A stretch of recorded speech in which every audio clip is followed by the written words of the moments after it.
Nagbabalik ang unang balita na sunog ang bahagi ng tanggapan ng Department of Education sa Pasig. Para sa detalye may live report si Maria Bulaklak Ausente. Maria. Yes, Ivan, pasado alas 4 nga na madaling araw nung sumiklab ang apoy sa isa sa mga kwarto sa tanggapan ng DepEd dito sa Pasig. Partikular na tinupok ng apoy ang nire-renovate na bahagi ng Health and Nutrition Department ng tanggapan na nasa ika-4 na palapag. Posible umanong sa panel ng kuryente nagmula ang apoy at maaaring nagkaroon ng pagsabog. Baka daw kasi nabasa ng ulan ang panel, dulot na rin ng pag-uulan magdamag. Maagap namang narespondihan ng mga security officers ang apoy bago pa man dumating ang mga fire truck. Umabot sa second alarm ang sunog pero nadeklara na rin ng fire out 4:41 ng umaga. Nasa 10,000 piso ang tinatayang cost of damage. Nailabas naman daw kaagad kasi ang mga gamit na nasa loob ng tanggapan. At dahil nga umuulan, may payo ang BFP.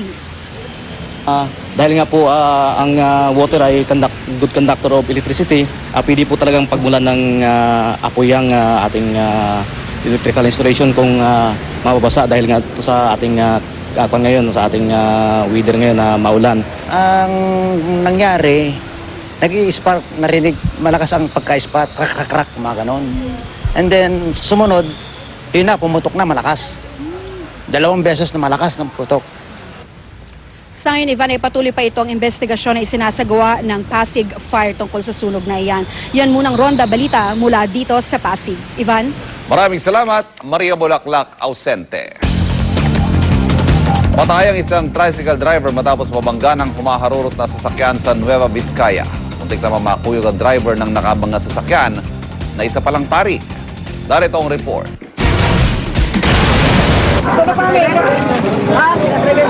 Pinagsasampal at pinagmumura ng taong bayan ng lalaking ito matapos siyang abutan ng mga galit na kaanak ng driver ng nabangga niyang tricycle. Ang muntik makuyog na driver ay isa palang pari. Kinilalang si Father Rene Calige, bagong na-ordain na Assistant Parish Priest sa Solano, Nueva Vizcaya. Bumaligtad ang tricycle na nabangga umano ng pari sa Barangay Santa Rosa. Tumilapon ng driver na si Francis Rimbaon na namatay matapos magtamo ng sugat sa ulo at iba pang bahagi ng katawan. Kwento ng ilang saksi, humarurot si Father matapos ang aksidente pero nabangga sa steel railing ng kalsada. Kaya siya inabutan ng mga residente. Basag na basag at halos wala nang matira sa harapang salamin ng kanyang pick-up truck. Ang lalaking ito na kumuha raw ng susi ng sasakyan na pagkamalan pa raw kasama ng pari, kaya kamuntik din daw kuyugin. Siyempre, gusto din na namin dahil nasa amin na yung ginawa na nga namin susi pa rin, hindi siya makatapos. Ayon sa ilang saksi, bago pa raw mabangga ni Father Calige ang tricycle na Rimbaon, may tinakasan din umano siyang isa pang nabanggang tricycle ilang metro mula sa pangalawa. Sugatan ng driver na si Fritz Pasis at pasahero niyang si Joey Ramos. Pero nasa mabuting kalagayan na raw ang dalawa. Binangga na raw po siya doon sa Kapitol. Tapos tinakasan niya, binangga niya ito. Nung pinaplakahan namin po dito, na huminto sa dyan, dineretso niya pa dito sa Nabangaho ngayon. Hindi nagpaunlak ng panayam si Father Calige pero humingi na raw ito ng tawad sa mga biktima at kanilang mga kaanak. Nagpasya raw mga kaanak ng namatay na hindi na sila magsasampa ng kaso laban kay Father Calige. Nangako raw ang pari na sasagutin ng lahat ng gastusin maging ang pagpapalibing kay Rimbaon. Para sa unang balita, Mark Salazar reporting. 8 menor de edad ang nahuli umanong gumagamit ng hininalang marijuana sa Bayumbong, Nueva Vizcaya. Balak din daw umanong ibenta ng mga binatilyong suspect ang iligal na droga sa kalapit na eskwelahan. Darito ang report. Iniimbestigahan ngayon ang 8 menor de edad na may edad 13 hanggang 17 sa Barangay La Torres sa Bayumbong, Nueva Vizcaya. Nahulihan kasi sila ng 2 pakete ng pinatiyong dahon na hinihinalang marijuana. Nabisi sila matapos may magsumbong daw kaugnay na nagaganap na pot session malapit sa bahay ng isang saksi. Yung mga second floor di ba rin hinita. So naging bumaba kami, nagtataray na. Diba nakita mo isang umpingan ng isip-sok yun di kwadyan. Yung tiruruok. Napakwatan niya, mariwana mo tayo, dira-dira eh. Maliban sa pinatuyong mga dahon, nakakuha rin ng mga otoridad ng smoking pipe sa lugar. Nung una'y todo tanggi at nagturuan pa ang mga kabataan kung sino ang may-ari ng mga pakete. Pero kalaunan, umamin din ang grupo at nadulas pang ibebenta ang hinihinalang marijuana sa kalapit na eskwelahan sa bayan. Kamayan niyo kung mag-marijuana. Ibebenta po. Ibebenta sa pasat. Doon po mismo sa harap sa gate ng farm, sa harap ng restaurant. Isang lalaking residente rin ng Barangay La Torre, pinangalanan nilang nag-utos daw sa kanila na magbenta ng iligal na droga. Nasasampahan na raw ng kaukulang kaso depende sa kalalabasan ng investigasyon.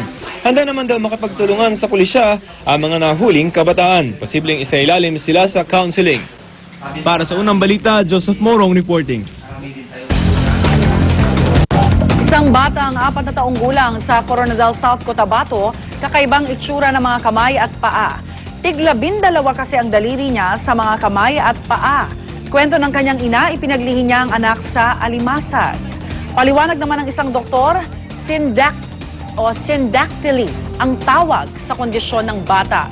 Sanhi raw ito ng hindi magandang development ng cells. Pero kung titignan, mukha pa rin naman daw normal ang pagkakabuo ng mga daliri. Hindi na raw kailangan pang bawasan ng mga daliri dahil hindi naman ito nakakaapekto sa mga gawain ng bata.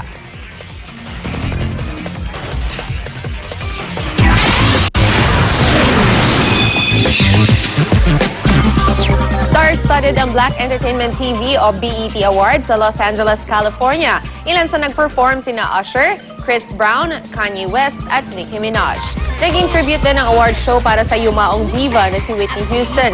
Emotional ang audience sa speech ng pop diva na si Mariah Carey. Highlight naman ng tribute ang performance ng mother ni Whitney na si Cissy Houston habang kinanta niya ang Bridge Over Troubled Water. Nagbibigay parangal po ang BET Awards para sa black musicians, actors at athletes at this year at ang aktor na si Samuel Jackson ang nag-host nito. Diyan lang po kayo, may mga chika pa ako mamaya. At ang hirit namin mamaya, pinakasariwang sitwasyon sa mga inuulang lugar sa Metro Manila, aalamin. Abangan yan at iba pa sa unang balita. Mamaya.